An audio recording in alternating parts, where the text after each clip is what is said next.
Derby, I thought. For him to come back as well as he did, I felt it's a feat in itself. The way he got banged around in that Derby, man, it was come back. I think he's only his second day back, I think. Yes, yes. He went good. I let him stretch his legs a little bit today, and he felt good. Switch leads on point, and we'll be ready for next Saturday. How much have you ridden him in the past? Most of anybody. Most anyone. All winter at Oaklawn Park, and he left for a couple weeks, and we had a freeze, so he left for a couple weeks and came back, and he won the Southwest, pretty impressive. And he stayed for a little while longer after that. He went back to New Orleans, but all as a 2-year-old. I got him all of last year, 2-year-old since April. Actually, it's funny how I worked against him his first 3/8 of a mile. And I got back to the barn and says, I want that one. I'm gonna get on him from now on, and I did. And he's impressed every time. You know, he thought he had some talent. He's got many gears to him, many gears to him. He can stop and go, stop, go. That's impressive for a young 3-year-old like him. Then his grandsire, Into Mischief, he was like a pony, just like he is. A lot of attributes like his grandsire. Obviously, you see what he's done in his career. So, looking forward to next week. Kenny gave me a call. He said, Rob, I need you in Pimlico. And me and Kenny had a little luck in Pimlico. We tried to do this whole Swiss Skydiver thing over again, you know. Spend the week together and get him going. Just the only time I won't be riding him this year, but we got just as good a rider, Brian, on him, so. Well, you did say you told Kenny give you 5 days notice and you could make 126. Yeah, that's if you ran both of them. If you ran Philly and him together, I'd have to ride one of them. It'd take me about 5 days to tag 126. I'll be ready. When did you think, you said from the time you worked against him 3/8, you said this is the one you want to get on. When did you start thinking, when did you start telling people this horse could win the Kentucky Derby? I told very few people. You know, it's hard to, horse racing is a tough game. There's no cinches in horse racing, but he showed all the qualities. I've been on a couple of nice horses, and he showed the quality of, you know, a really nice horse. And like I said, his demeanor, the walk, the talk, the way he breathes. I mean, there's a lot to it. You know, the way after they come back after works, how they come back, how they approach works, how they do everything, and he does everything effortless. He did it all effortless. And all the signs of a good horse. And by the time January he turned 3 years old, we had him at Oaklawn, and he was starting to grow into, and he started getting confident in himself and knew he was a good horse. So I remember telling Gary Stevens coming off the track in January, I said, oh, this is a Derby winner right here. He said, this ain't no Derby winner. I said, yes, it is. And even the filly, I got on him. They were both equally as impressive early on in their career. So it's good that I got to see him when he was a weanling, when he was born, actually. That's right, because he's born at Kenny's farm. Yes, at Magdalena, so it's pretty special. It's pretty special. Now, if he keeps winning, then you need to change the story to say, as soon as he was, even as a weanling, I thought this horse could win. It's actually, it's kind of like having a kid. Like, you know, it's kind of like having one of your kids become a professional athlete, and that's what he's becoming. He's becoming on a D1 professional level. You know, he's maturing, and it's really not. We took notice of him young. Now everybody notices him now, so it's pretty cool. It's actually pretty cool. Kenny buys the best 2-year-olds, undoubtedly. He buys the best 2-year-olds, I feel, and that's the reason why I stayed with him so long. You know, I didn't plan on staying with Kenny this long. It'd be almost 3 years. But it's such a pleasure getting all these good horses that he buys. He buys an athlete. He buys an athlete, and you could tell. I mean, we get a lot of horses from outside and come in, and you could tell. I could tell you now, Kenny didn't buy this one, or Kenny bought this one. And so he's a great horseman. He's a great eye for a horse, and it's been a pleasure the last few years. And this is the reward, having one like Mystik Dan. And this is a homebred. Yeah, this is a homebred. Yeah, I mean, right in Magdalena.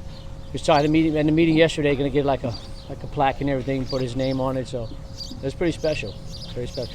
In the graveyard of Magdalena, we have some Derby winners. We have actually one that was born in their foal there, so that's pretty special.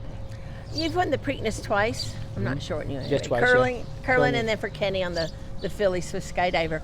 What's the it factor that horses that win classic races have that other horses don't have? Well, it's kind of hard to explain. A jockey would understand, like Gary would understand. Gary Stevens, or guys like Brian now knows what it takes to win like one of those classic horses. They're just different. It's a different air around them. They have a solid confidence within them that it's hard to explain it. You know, the way they move, the way they act, the way there's something to be said about all that. And you can tell, like in a young age, it's kind of like recruiting high school students to college, and then from college going on to, Kenny's like a recruiter. And he recruits these horses and buys them and recruits them and moves on, and we could tell we separate them. And that's what Kenny actually hired initially to do that with all the babies he has. I mean, At one point, I stayed the winter in Florida at his summer field, and he had 102 year-olds there. And I tried to get on every single one of them and grade them and see where we were with them. And the good thing is that Kenny respects my opinion, what I think about him. So and it continues on. Like these come along there and they're rare. So I can tell you this is a rare one. This is a special horse. But before I could get on him and tell you, Kenny pretty much knows which one's going to be special. And he knew about him from the start. I asked you earlier about the ride that Brian put on this horse, and and is reminiscent of you, and also certainly Calvin Burrell. And I asked you if anybody other than a rider of Cajun heritage could do that. They may have. This riders could have done that, but on that day, at that time, at that point, the exact time he needed to get through there on the inside, he was there. He was there for it. And Brian's a student. He's a student of the game. He's a professional. He handicaps better than probably any jockey I know. He handicaps really well. He watches replays. He does things the proper way. He knows breedings. He knows where he wants to be in a race. So, he's been doing that the last 10 years. It's no secret. Who's Brian Hernandez? He's been around. He's been around. He's done his job. He could have did this 10 years ago. Actually, what he done Saturday. He's a good rider. And these Cajun riders, we taught to go left. He said he studied all Calvin's Derby wins, and he didn't want to mind that bird trip because he came from too far back. He wanted the street sense. And trip. I feel like in the Rebel, in the Arkansas Derby, I feel like Brian probably wanted to be a little closer in the race, but the goal was Saturday. It's fine. His preparation was nice, and it was a nice race to win, but the goal was Saturday, and Brian rode him the proper way.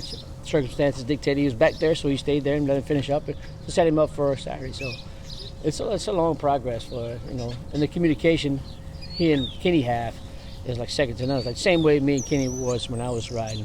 We had that we was on the same page every race we rode. It's textbook. Just don't make anything complicated. Kenny wants nothing complicated. Just make it easy, smooth for the horse. If he's already lining you up to go to Baltimore, I'd say that's a pretty good sign. Well, I don't want to jump conclusions. Obviously he feels good, but if he does go, I'm on the trip. Assuming the horse has to be doing well. Yeah, he has to be doing well. I don't know how I looked this morning to y'all, but it looked pretty damn good. Felt pretty damn good to me. So if he, assuming he goes in the Preakness, he'll have a rematch with Muth, who won the Arkansas Derby. Mm-hmm. In your mind, how's he turned the tables on Muth? Well, he's got this race right here, and then he comes out of this healthy. Obviously, Muth is, he's a special horse, and considering Bob Baffert, he knows how to win these classic races. So Bob's kind of like Tiger Woods. He targets these classic races. Tiger targeted the 4 majors. So, but respectfully, I'm not afraid to run Mystik Dan against him. I think we're in a good spot here and a good place with him. And the race is shorter than the Derby. So you say at 16 pole in the Derby here, he was in front by a couple inches maybe. So I'm not afraid of Mystik Dan. The more you run him, the better he's going to be. You're not riding in races anymore, but what's the enjoyment of still coming out here every morning? Well, it's again like from the beginning. I was with this horse, and I watched him, become who he was, and you could tell he had it in him to beat this kind of classic horse. And it's a personal enjoyment that I have, that I was part of that. I don't need to be in the winner's circle, all this and that, and be around this. But I just feel like for me, it's a joy I have for the horse and the total team. That like the Chico, the groom. Me and him, he was Swiss Skydiver's groom.